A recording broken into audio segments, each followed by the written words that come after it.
Hello, everyone. Welcome to the webinar, The Safety Gap, Leaping from Human-Centric Insight to Technological Solution.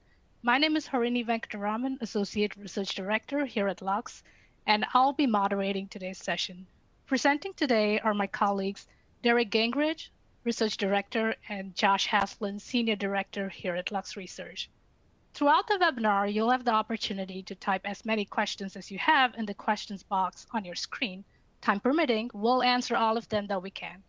If yours does not get answered, please do not hesitate to send us an email to questions@luxresearch.com, and we will respond as soon as possible. Now, we are pretty much ready. Let's jump right into the presentation. Over to you, Josh and Derek. Thanks, Harini. And so, yes, today we're going to be talking about the safety gap. And the talk today is going to be about breaking assumptions. When we consider how we make decisions, we often rely on frameworks. And those frameworks are built on assumptions that rely on some convention that we understand in order to keep those assumptions. The challenge today is that paradigms are shifting. And as those paradigms shift, they cause disruption, not only in our business, but also in how we make decisions in business. And I think we all have different examples of this in our lives, but perhaps the first one that we see is when our source of truth is no longer valid. That is, your parents are incorrect in some assumption they've made. And as a result, your life is disrupted. You have to change your convention, build a new framework in order to move forward.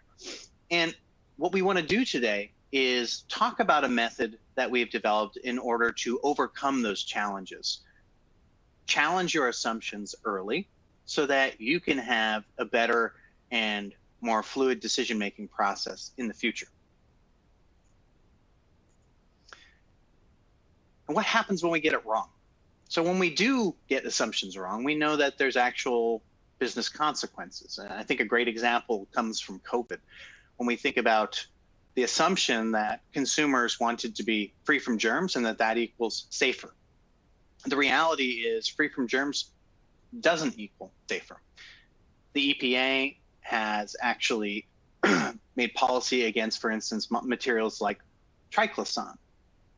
That was a very common bactericide added to different soaps and deemed that it wasn't safe. So overall, when we make these assumptions, the reality is the products we bring to the market, one, very well may not fit the assumptions. And that's why I'm also joined here by my colleague, Derek Gingrich today, because he brings a really interesting consumer perspective. And Derek, as we think about getting it wrong in this particular case, how badly did we get it wrong when we think about the actual consumer perspective? Happy to be here, Josh. Thanks for inviting me to this. Yeah, when we think about things like antibacterial or antiviral soaps, of course, it makes sense that consumers would think that safety means free from germs, but moreover, a stronger belief is that safety means compatible with my skin. So if you look at these harsher chemicals that were used to make these antibacterials and antivirals during COVID, consumers had real concerns before there was regulation about things like how it will disrupt my skin microbiome. How will it react to my skin? They weren't willing, it's not a safer solution from a consumer perspective if killing the germs means harming myself. So from a consumer perspective, these were already solutions that didn't necessarily seem to solve their safety problem. All right, so a really good example, right, of getting it wrong here, and that we do need to check those assumptions. And that's what we're going to do today. We're going to do that by examining what we call the safety gap. We're going to talk about innovating across those safety gaps, and then we're actually going to leave you with some examples of how to prioritize what to do based on these types of analyses. So let's get into the safety gap. What do we mean when we bring up this term? Well, the reality is that enterprises, businesses, corporations connect safety to materiality, and often assume they understand the consumer or leave out what the consumer thinks in this. And you can look at a lot of the topics aligned to safety. We have water, sanitation, hygiene, GMOs, product traceability, food safety, right? There's a number. And all of these, when we think about them as material to a business, are high priority. The question is, What assumptions have been made as those are made high priority topics? Because the reality is that the consumer does not think about safety the same way that you do. And this is the safety gap. It's the difference in how you think about safety as a business and how consumers think about safety. And when you get that wrong, as we noted, it can have significant consequences on revenue generation of innovation in particular. And so with that, we're going to now move into thinking about how to innovate across those safety gaps.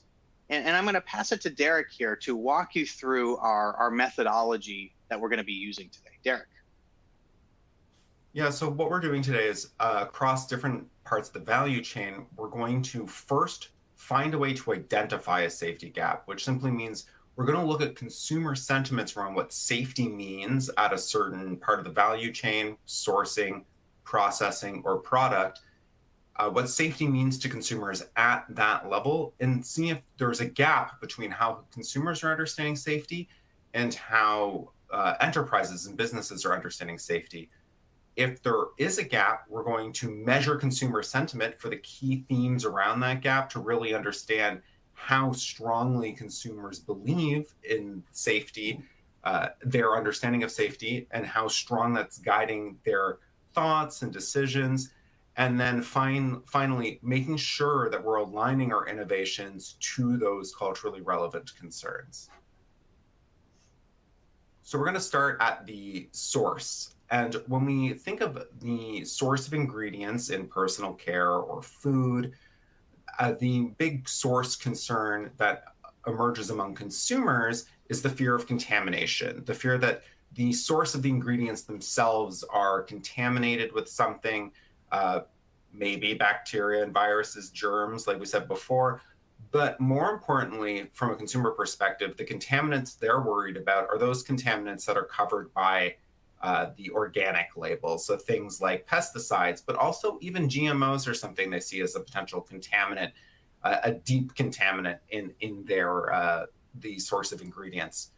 When consumers first approach an organic label, they see it as the sort of promise of safety. It's a promise that the food is going to be free from pesticides and GMOs, but more than that, it's a promise that the food is going to be pure, that the skincare is going to be pure, that the ingredients are pure ingredients that haven't been altered or contaminated in some way. And as consumers dig more and more and more into what organic actually means, they're learning that might not actually be the case. That might not actually be what organic promises. It means free from certain pesticides, but it doesn't mean free from all pesticides. And so consumers are growing increasingly concerned that organic doesn't actually mean safe the way they understood safe.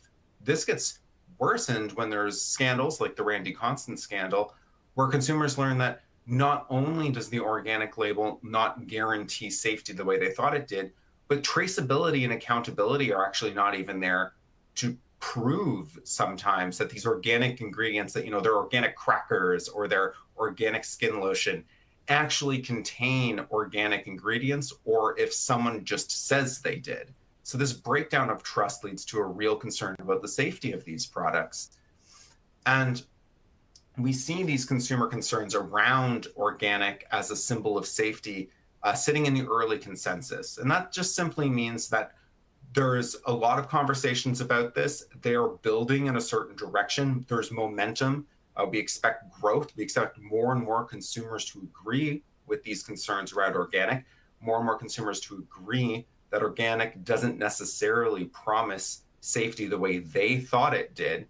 But it's still in an early stage where consumers are looking for a solution. They don't know how to solve this problem. They don't have a perfect answer to their safety concerns. What do you see from the technology side on this, Josh? Yeah, so we think a lot about the alternative pesticides out there as we consider supply chain and sort of improving that and reducing impact. And right now, we brought up pesticides, and alternative pest control is probably one of the most important factors driving new business today for many agriculture companies, both to stay ahead of what's it's already out there, but also to align somewhat with trends moving in the future. So whether it's Syngenta, Bayer, any of the majors expanding their portfolios into biopesticides, things that are biological in nature rather than synthetically derived, or whether it's setting your environmental, social, and governance goals, right, and actually being able to achieve those. We see companies that are vertically integrated connecting alternatives like biopesticides to their production systems that they are engaged in, so that they can reduce their overall impact. And PepsiCo is a really good example of a company that's doing that. Now, beyond those, we can see that there's quite a bit of innovation activity going on. If we look at patents, it's quite active. I mean, this is annually, so over several hundred patents per year in biopesticides and biostimulants. We have a large number of publications coming forward, and there is some funding too. Perhaps not as much as in some other industries, but indeed these are small component parts of biotech overall, and do show a lot of promise. I think the challenge here is, how do these align to what you brought up, Derek? The fact that we're thinking about products that are bio-based, and do they impact how consumers think about purity? Well, these products are broad spectrum, or they can be targeted too, but overall broad spectrum is running the day, because we need solutions. So it's very much grower centric at this point. And so as I kind of think about this, there's the solutions and consumer sentiment are entangled in this case, but not really aligned when it comes to this, because right now the priority is on the grower challenges, and it's hard to know if that will change. But one thing we do know is that companies want to be more connected to their supply chains. So being more open about what those products are, how they're being implemented, particularly when we have things like integrated pest management strategies that allow you to essentially do more work up front to use less product in the field, are ways that this may come together to support companies in their selections of these products moving forward. But probably the bigger question is, does this really align, in your opinion, then to what consumers think? Yeah, there's a real difficulty here. And what strikes me about what you've said is that the safety problem being solved from the producer side of this is really about like that systemic big thinking safety problem, where it's about maintaining the food chain. It's about making sure you keep up production, et cetera. It's the safety of the actual product itself, from being destroyed by pests.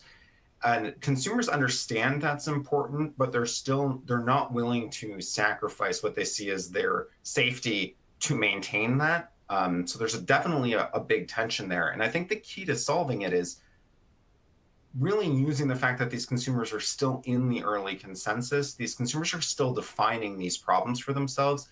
And you need to define a solution as holistic, as pure in some way, as a part of the growing process in a way that isn't a contaminant, but a part of, to speak a little colloquially, a part of the natural order of the growing process, that rather than it being seen as an exterior force contaminating their food.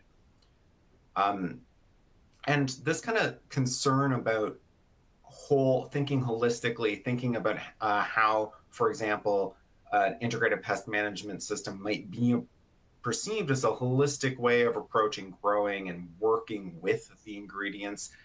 We see similar problems come up for consumers at the process level. We're going to look specifically at the future of fermentation, although lots of different concerns come up when we're talking about process. You can think of things like artificial ingredients coming up in this space as well. But when consumers discuss the future of fermentation, and in particular their interest in upcoming precision fermentation technologies, consumers come at it from a very specific, again, local level. They're thinking about themselves and how these technologies will affect them first and foremost. And from a consumer perspective, precision fermentation is actually at first something that might be promising safer food to some people, because they really see it as a window to accessing safer to ingest proteins for people with allergies, intolerances, or things like that. So when a consumer learns about precision fermentation, they're thinking, oh, this could give me with a dairy allergy or a lactose intolerance access to dairy foods, or me with an egg allergy access to egg-based foods. So they really do see it as something that might improve safety. But because they actually start thinking about precision fermentation as a safety issue, they immediately, in an allergen issue, they immediately move on to a second thought, which is, wait, what if these new products cause new allergies because our body can't recognize them? So as they understand, their body and their immune system recognizes things in a kind of holistic manner. And when you start isolating proteins and making them in labs, they start getting concerned that not only are these ingredients novel and unrecognizable to them when they read the name, but their body won't recognize it. Their immune system won't recognize it. And ultimately, long-term exposure might lead to health problems or allergies that we can't predict because these ingredients aren't tried, they're not tested, they're not something we have a long history of our body, our bodies evolving alongside and developing to ingest. In conversations around precision fermentation, just a little bit more mature, meaning consumer concerns are a little bit more established because they're fitting that into their general concerns about allergies, about novel ingredients, those things. And we're expecting strong growth here as well. But it's sitting in that early consensus stage still. So it's a little further along, but it's in the early consensus. So consumers still haven't settled on a set of definitions about what precision fermentation means to them and what safety means in this space. So they have an idea, it's converging and it's growing, but they're still looking for guidance to understand what makes a precision fermented product safe. Josh, how does this match the technology story? Yeah, so it's different.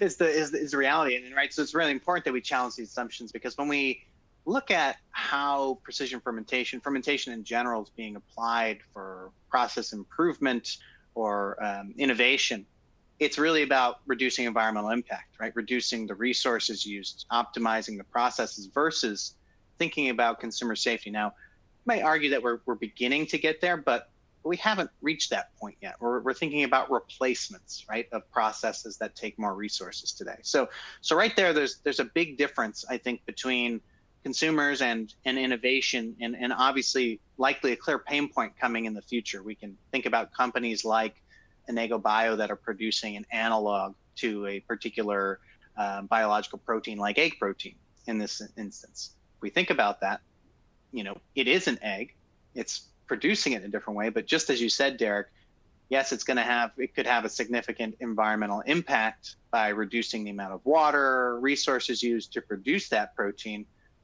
but are people going to think about it the same way?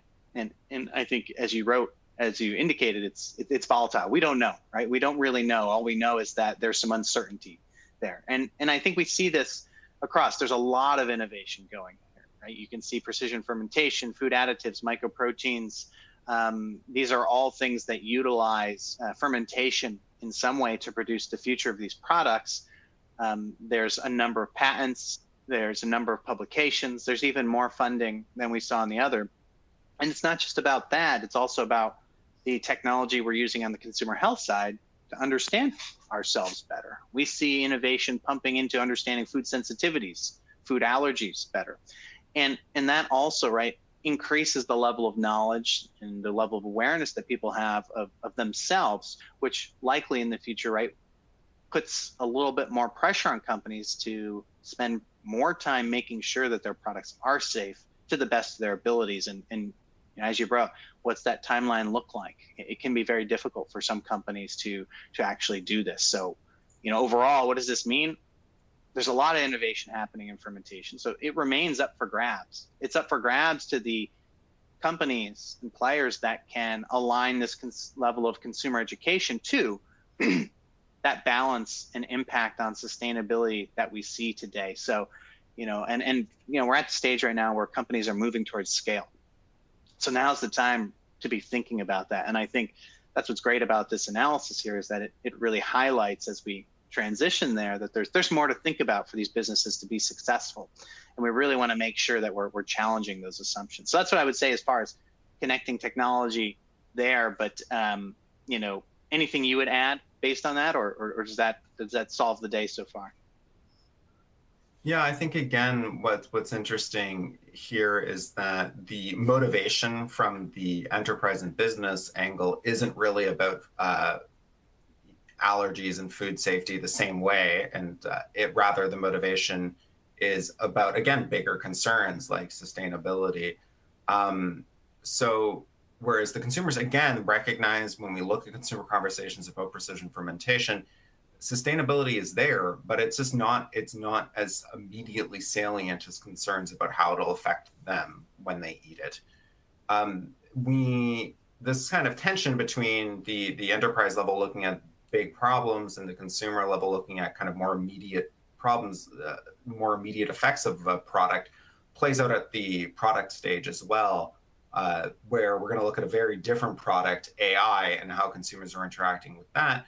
And again, consumers understand the big picture problems with AI. They understand the kind of big sweeping concerns some people have with it, but that's not how they approach AI. First, what excites them about AI is actually the possibility of increased insight and personalization for themselves, increased insight into themselves as well. You mentioned this earlier, but a really big space we see where AI is attractive to consumers is things like personalized medicine, personalized nutrition, where they can work out and develop a hyper-personalized, specific regimen of what to eat and what to do, where an AI analyzes their personal data, maybe collected by a fitness tracker or something, and gives them very, very specific and targeted instructions. But as consumers learn even just a little bit more about AI, there's immediate concerns about how it might not be as individualistic as that. And in fact, its recommendations rely on a set of training data. And that training data may replicate biases that are inherent in the data. For perhaps we're talking about a woman who wants a personalized nutrition plan, and most of the training data actually represents men, for example. And they don't know that because the AI also isn't transparent. It's not clear how it was trained. It's not clear what the data was. And it's not clear what the AI system extrapolated from that data and the patterns it developed. So that lack of transparency and that lack of leads to a concern about how it will actually be able to give them individual recommendations, leading to fears that it'll give them recommendations that are actually unsafe, that it'll tell them to do certain things that aren't safe for them. I mean, we've seen versions of this play out very recently with Google's new AI making headlines by recommending unsafe things like putting glue in your cheese on your pizza. But this is a much more individual level of that, where they're concerned that biases in the training data will lead to unsafe recommendations. What's really interesting about AI to me is that we already see consumer concerns about AI safety in the established ideas, meaning that these are pretty solid. They're volatile, but the ideas are so solid because AI isn't actually new to our culture. AI, the way we're using it today, is new, and that's introducing some friction to what their previous definitions.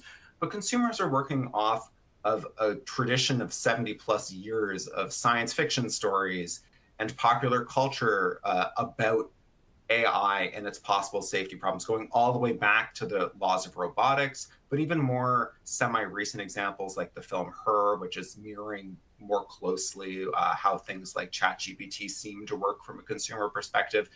And so consumers are bringing the AI concerns they've absorbed and developed through popular culture to the actual emergence of the technology. So in some ways, consumers' concerns are actually ahead of the technology on this one, because popular culture has been working through this problem for a long time. So how does that work out in the technology?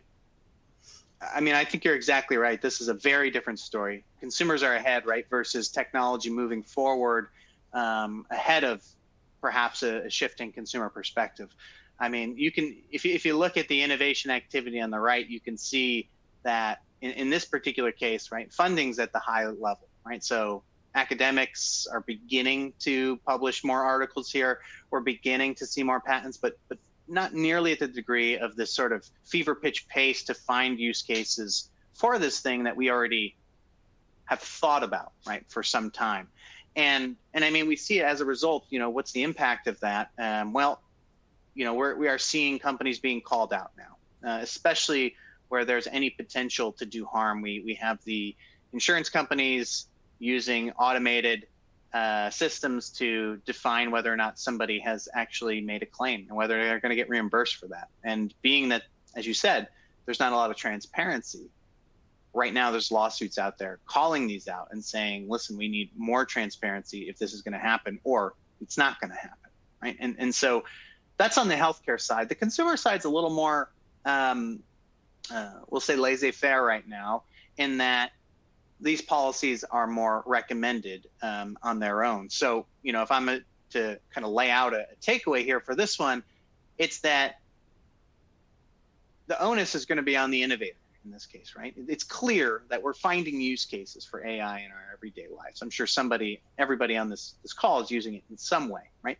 But really, as far as how you create a business through it and how much you decide to share, that's going to be really up to the innovator, especially in the consumer playground. And so, I think we really need to take what you noted, Derek, in this case at heart, in that they really do believe that safety is on the line. So there is some onus, and do expect, there to be a real need to prove and show these and not rush products to market that aren't necessarily ready for more broad populations that they're going to play with. So I think that's where we stand right now. And so, with that, what we want to do next is kind of think about prioritization, right? So we've talked about some of the examples, but what do you do with that? And I think a really good example, we brought up biopesticides earlier in the webinar, and we brought up organic, right? And the fact that consumers think about purity when they consider this. And, what do we see for organic though? Well, we see really a linear growth, right? It's not like it's growing exponentially. We just see a steady rise of interest in organic year over year. And maybe, Derek, right, that has something to do with what you brought up. People don't necessarily trust it as much as we think, even though it's the best we have, so to speak, but it doesn't give them enough information. And so, this is where I think things like ROC come in. And by ROC, I mean the Regenerative Organic Certification developed by the Riddell Institute, where you have a system that builds upon USDA Organic. It says, well, what we want to also show is here are the outcomes that are driven by the practices that you choose to implement, by the choices. And so just because you use copper sulfate or something that is a chemical in organic agriculture doesn't mean it has a negative impact. It very well may have a positive impact or maintain more biodiversity than selecting something else. So as we monitor those outcomes, we're seeing some interest. And, it's a new system right now with 40 million in sales associated with the ROC certification. But, we see good growth at this early stage, which is normal. But there's a lot of small farms doing this. We see a good number of acres, 5.7 million, accumulating here. And so businesses are tying this to it. And what we're going to have to wait and see on, right, is do those businesses continue to be successful?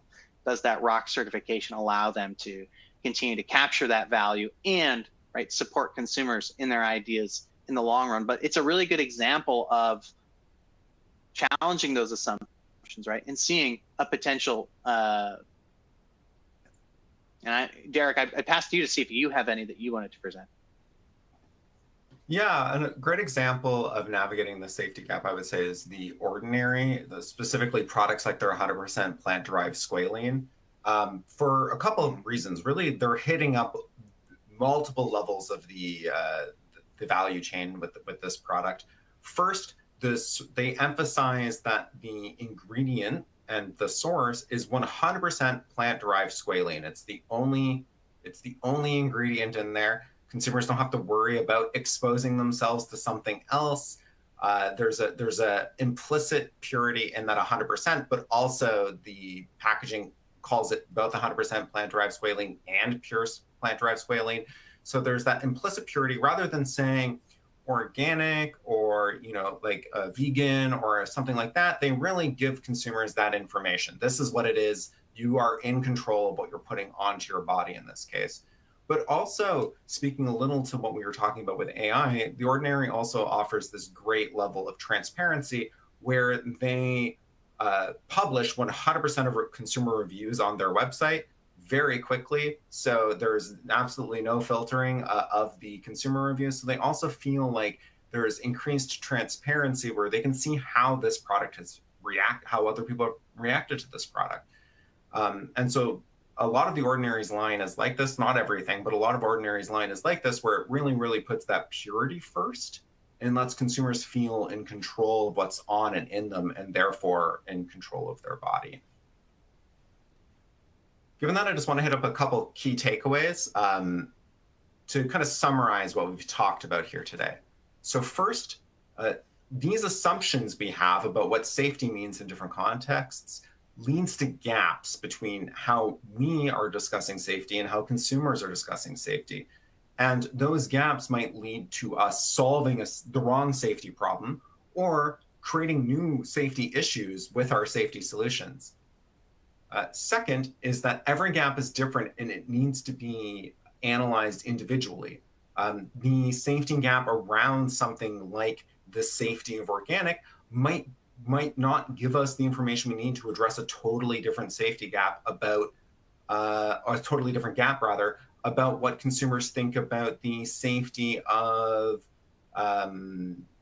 let's say, a product like AI. Like these two examples we gave, very different safety gaps that require very different analyses. And finally, that innovating across safety gaps requires constant system level thinking, both what safety means for the product, what safety means from the consumer perspective, what safety requirements exist in regulation, and what those big scale safety concerns are, and the individual safety concerns that consumers are going to face every day. So you need to think at a systems level to make sure that you are actually addressing safety across the different levels that safety exists.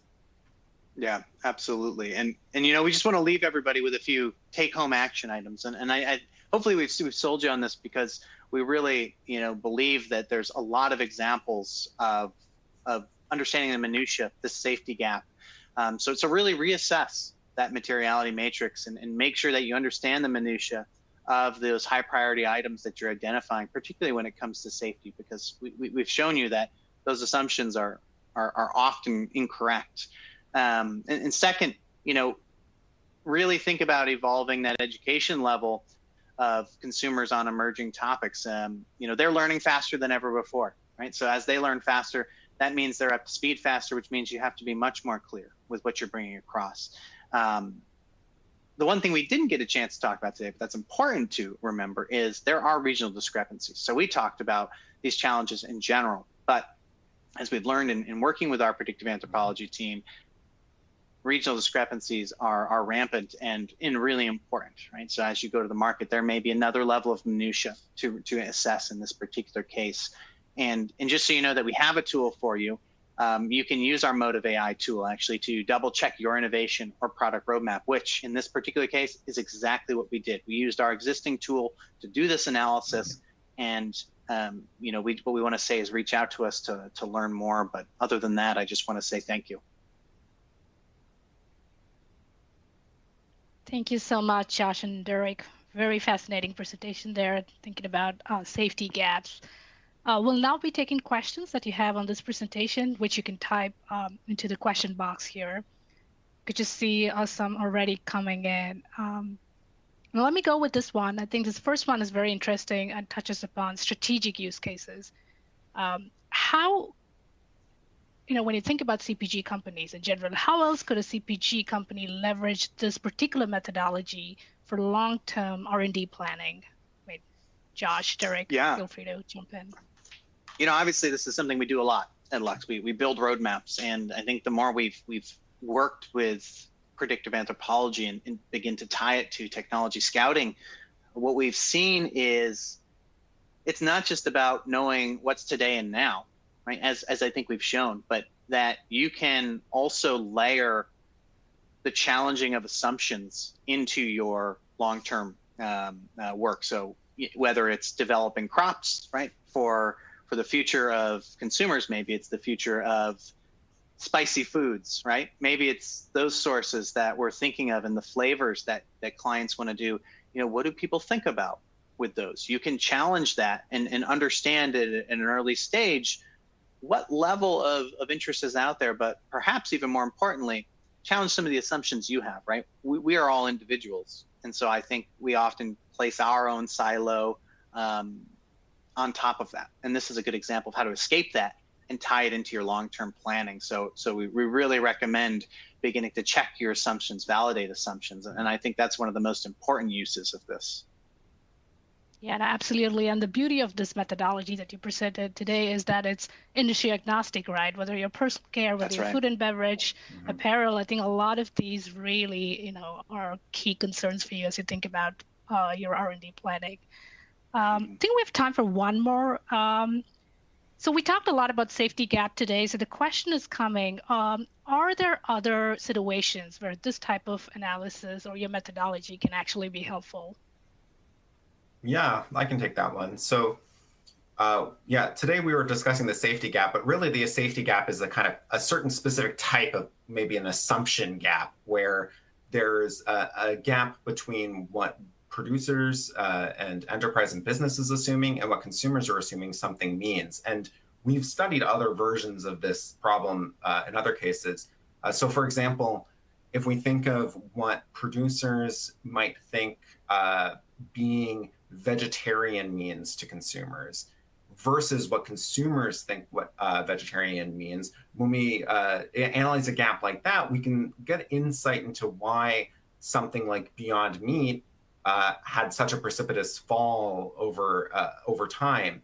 Because once that novelty consumer left the space, once it was no longer people buying it to try it because it was new, novel, and interesting and exciting, the core vegetarian consumer and the core plant-based eating consumer, we find, yes, are motivated by ethical concerns about animals. They're motivated by sustainability, but a lot of them are actually motivated by health, and they're motivated by an interest in whole foods and interested in eating more naturally. And Beyond Meat and those other meat analogs as a product weren't meeting those big key components of what vegetarian means to consumers. In fact, it was a highly processed food. So once the novelty consumer left, the vegetarian consumers, it wasn't the right product for them. So they've stopped eating it. We can already see that Beyond Meat is trying to make their product healthier right now and make it less processed seeming right now to attempt to address this gap. Right. Absolutely. I think they have a newer version with avocado oil too. So that's amazing. Right. Well, thank you both once again. And that concludes our webinar for today. The slide presentation and recording will be sent to all the attendees via email. After leaving the webinar, you'll be prompted to complete a survey on today's presentation, and we'd really appreciate any feedback you have to help us inform and improve our future webinars. Again, take a moment and check out some of our upcoming webinars, and thank you so much for joining, and have a wonderful day. Thank you.